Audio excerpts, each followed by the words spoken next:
Where should we draw the line on the amount of power police should have when detaining or arresting someone?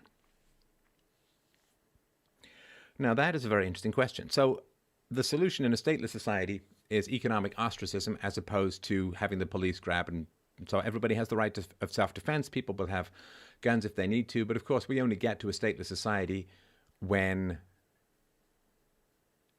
people's childhoods are less traumatic, right? So I talked earlier about how a traumatized childhood leads you towards totalitarianism. And look at Hitler's childhood, where his father beat him into a coma at one point to understand who he was screaming at and why he was so enraged and why he felt the state had to be such a tyrant. And Stalin was a straight-up bank robber and truly sociopathic criminal. And you imagine what his childhood was like. And you look at the childhoods. I did an audiobook reading of Lloyd DeMoss's great book called The Origins of War in Child Abuse. You can get that at freedomain.com/books. It's free. It's an audiobook reading of The Origins of War in Child Abuse. You really need to read that or listen to it. So we only get a stateless society when childhoods improve, which is why I focus so much on peaceful parenting, because then people can have happy childhoods. They don't need the state. Criminality goes down enormously. Violence goes down enormously. Predation goes down enormously. Exploitation and theft. Like, why do people steal? Because their childhoods were stolen from them. Why do people grow up having no respect for society's rules? Because society didn't protect them as children and didn't give a living shit about them when they were being abused as children. I mean, I went through a minor shoplifting phase when I was in my early teens because I was like, why the hell would I obey society's rules? Society let me get the shit beat out of me on a regular basis and didn't care about it. In fact, blamed me. Blamed me. I couldn't get any homework done at home. I had a mother who was climbing the walls with genuine paranoid insanity who ended up being institutionalized several times. And then I'd go to school and the teachers would mock me and scorn me for not having my work done. And they'd say, you're a smart kid. If effort matched ability, you'd be an A+. So I had the burden at home. I got heaped with the burden at school.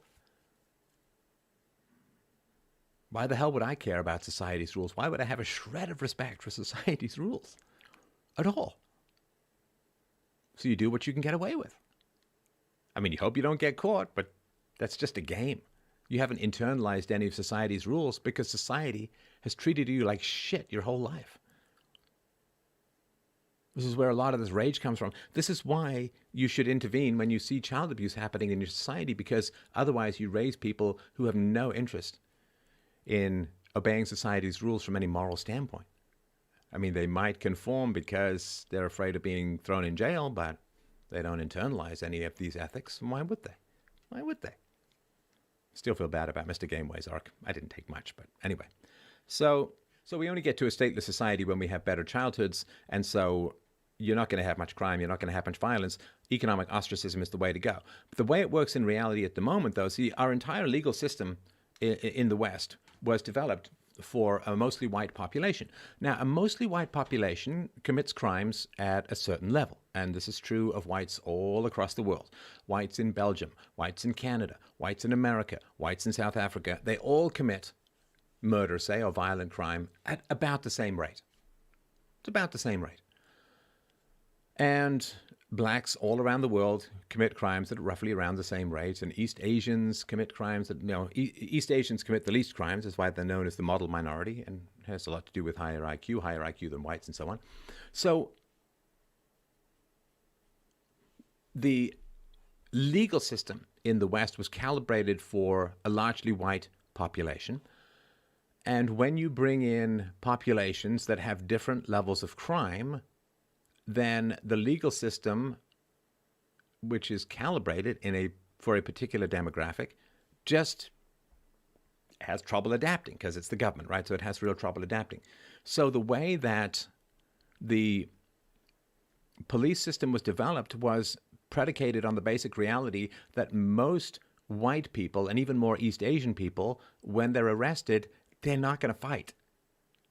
I mean, it'll happen for sure. You'll get whites or East Asians high on PCP or schizophrenic or just straight up mean and vicious and so on. And it will happen occasionally that this will occur. But it is significantly more likely for a young black man to attack a cop while being arrested than, say, a young Hispanic man or a young white man or a young East Asian man. The odds are just that much higher. For reasons, to do with the warrior gene and culture and all of this sort of stuff, right?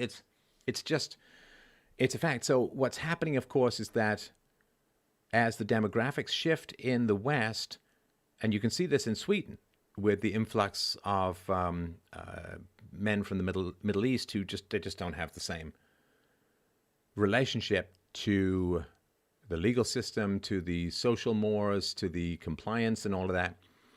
So cops were given powers to arrest, to escalate, to use violence, predicated on the fact that, well, I mean, they were developed in general based on the fact that